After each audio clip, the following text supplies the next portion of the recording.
경제계 주요 뉴스입니다. 미국 정부의 반도체법 세부 지침 발표를 앞두고 국내 반도체 기업들이 촉각을 곤두세우고 있습니다. 특히 삼성과 SK하이닉스 등이 중국의 반도체 생산 거점을 두고 있어 사업에 차질을 빚을 수 있다는 우려가 나오고 있습니다. 공정거래위원회 조사 결과 SK그룹이 계열사를 가장 많이 거느리고 있는 기업인 것으로 나타났습니다. 특정 기업 집단의 계열사 수가 200개를 넘어선 것은 처음입니다. 대한항공과 아시아나항공 기업 결합에 대한 EU의 심사 결과 발표가 이번 주 금요일로 다가왔습니다. EU가 기업 결합을 승인한다면 나머지 심사국에도 긍정적인 영향을 미칠 것으로 보입니다. 미국의 자동차 기업인 포드가 중국의 최대 배터리 업체인 CATL과 손잡고 미국 미시간주에 배터리 공장을 건립합니다. 미국 IRA 규제를 피하기 위한 것으로 보입니다.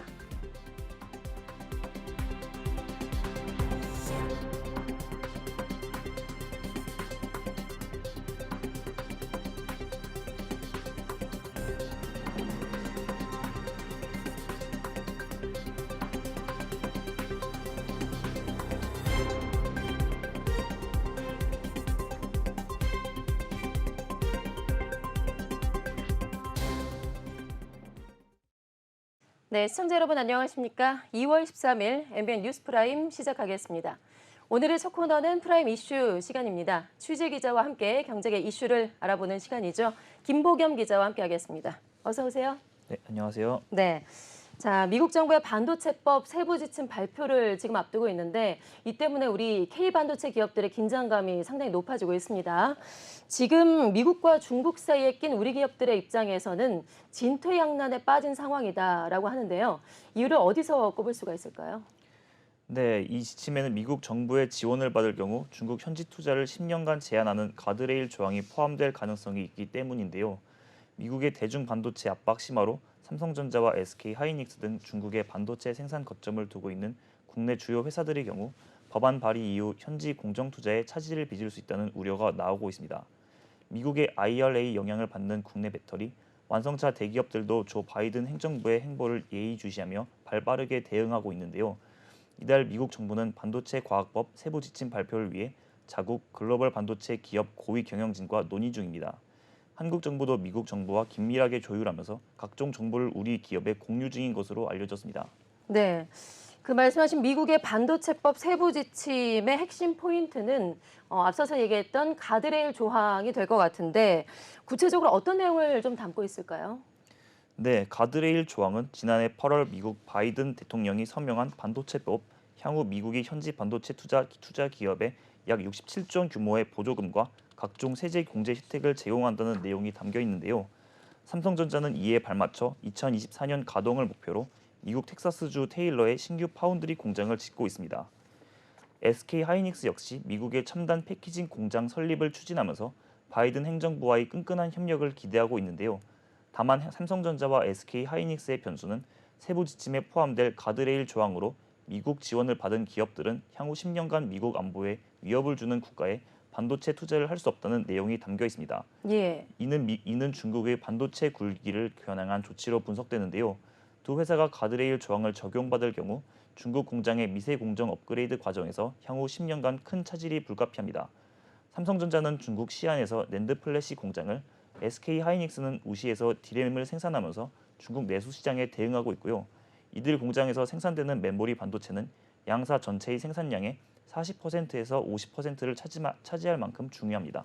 네, 이 지침에 따르면 10년간 미국의 안보에 위협을 주는 국가로 중국을 지금 꼽았다는 얘기가 될 텐데 사실 미국은 이번에 그 반도체법이나 가드레일 조항과 별개로 지난해 10월에 이미 그 중국을 상대로 한 장비 수출 규제를 시행한 적이 있어요.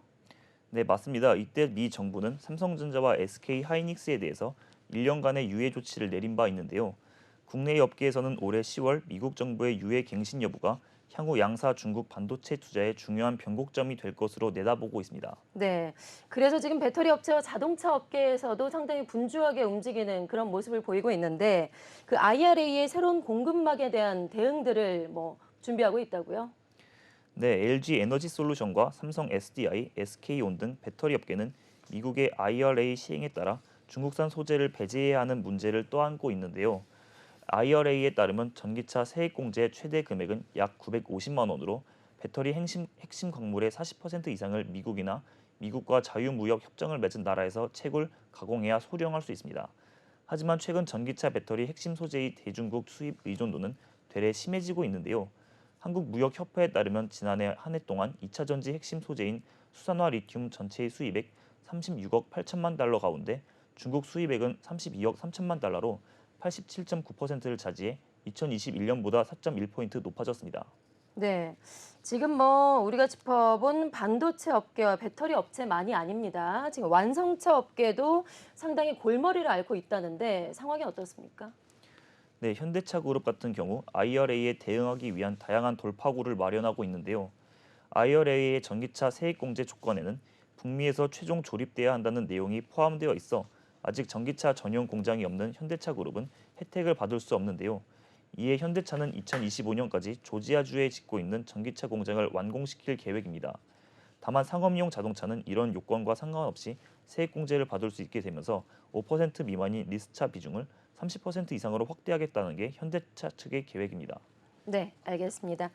자, 프라임 이슈 두 번째 소식 짚어보겠습니다.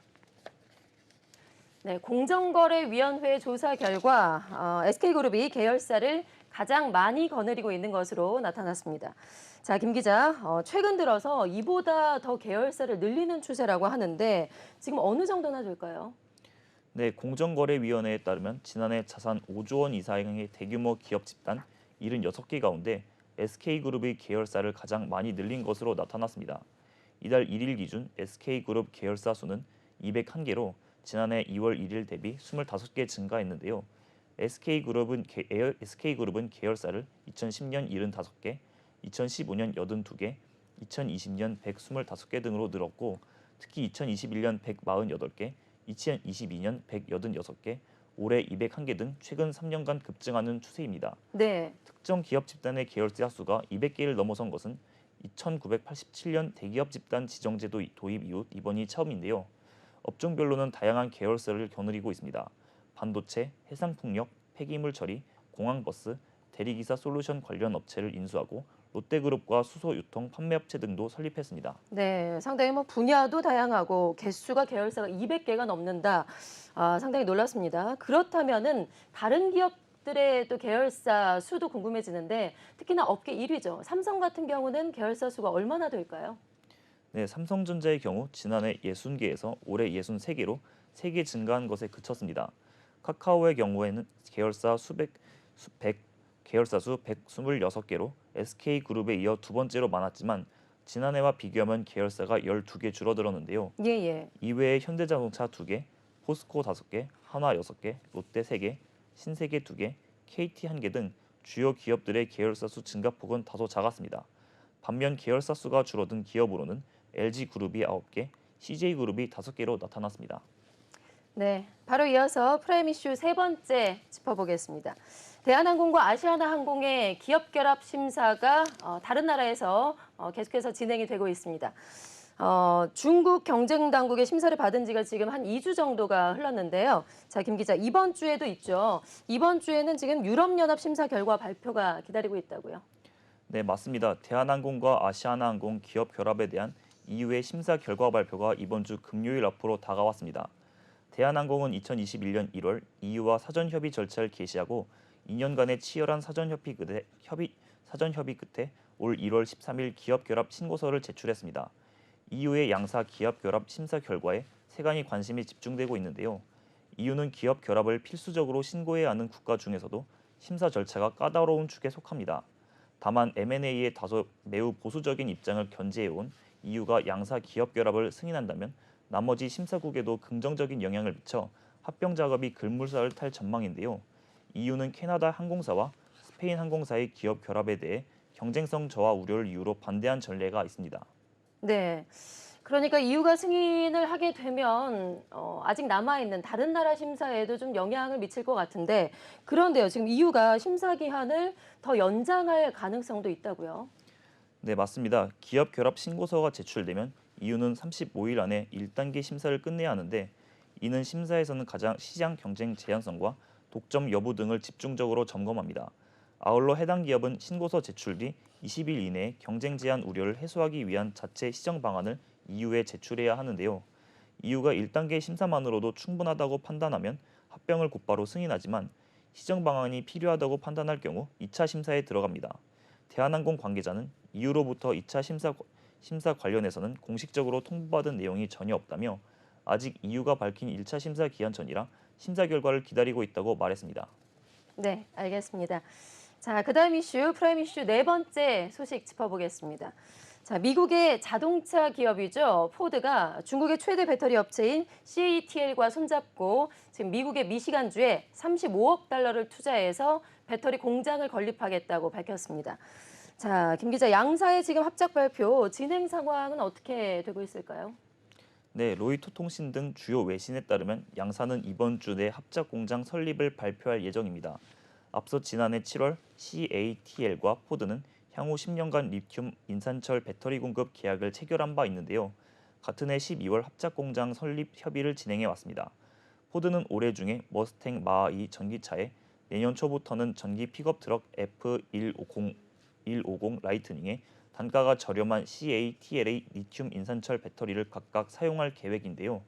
업계는 양사의 배터리 합작 공장이 들어설 부지로 미시간주 남서부 지역을 유력 후보군으로 보고 있습니다. 합작 공장에는 약 35억 달러가 투입되고 약 2,500개의 고용이 창출될 것으로 전망하고 있습니다. 포드 측은 포드의 자동차에 CATL 기술을 기반으로 하는 배터리를 사용하는 방안을 모색해 왔으며 북미에서 생산하는 현지화 계획을 세우게 됐다고 설명했는데요.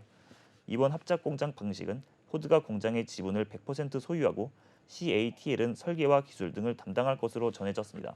네, 사실 미국의 IRA 규제 때문에 전 세계 기업들이 사실 골머리를 앓고 있는데 이 같은 기술 합작 방식이 IRA 규제를 조금 피하기 위한, 우회하기 위한 전략으로 풀이가 된다고요.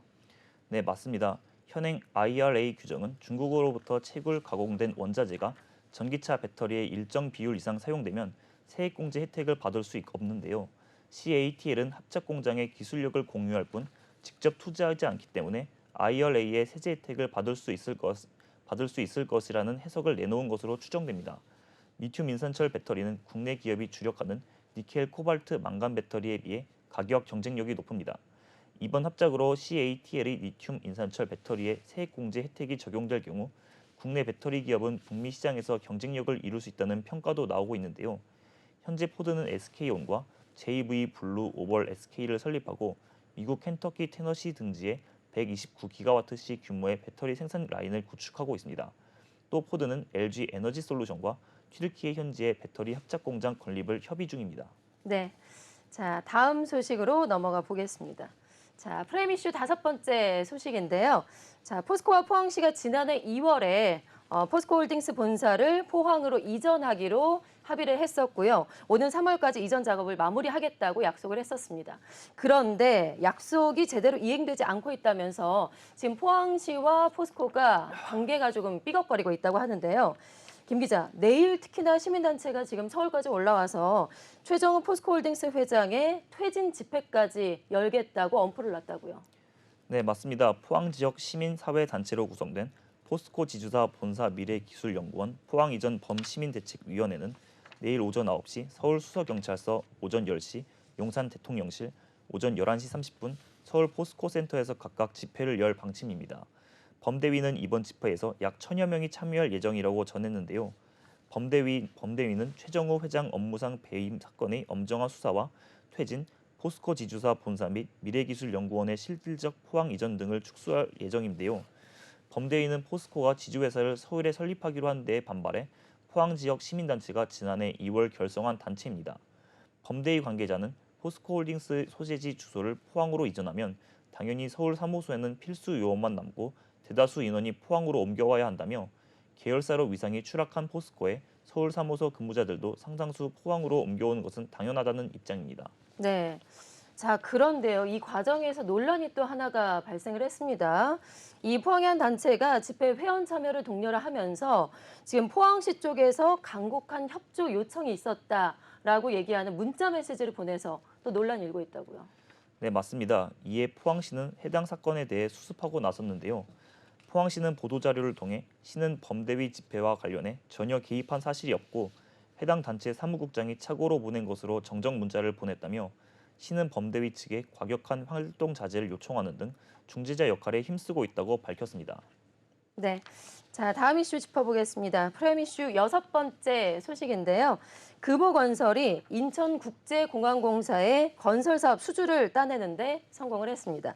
김 기자, 규모가 상당히 큽니다. 이번에 발주액만 해서 520억 원에 달한다고요? 네, 이날 금호건설은 인천국제공항공사에 발주한 제1활주로 재포장 및 고속 탈출 유도로 시설 공사를 수주했다고 밝혔습니다. 금호건설이 인천국제공항공사에서 발주한 520억 원 규모로 활주로 등 노후 포장 시설을 재포장하고 고속 탈출 유도로 6개소와 직각 유도로 1개소를 신설하는 건데요.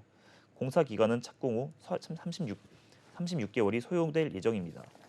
인천공항 현재 대대적인 건설 사업을 진행하고 있는데 인천국제공항공사에서 추진하는 사업비만 4조 8,400원 규모로 알려져 있습니다. 금호건설은 이번 수주에 앞서 제2여객 터미널 파일 공사, 계류장 확장 등 다양한 공항 공사를 통해 인천공항 건설 사업에 참여 중인데요. 특히 이번에 재포장하는 제2활주로는 지난 2000년 금호건설이 시공했던 활주로입니다.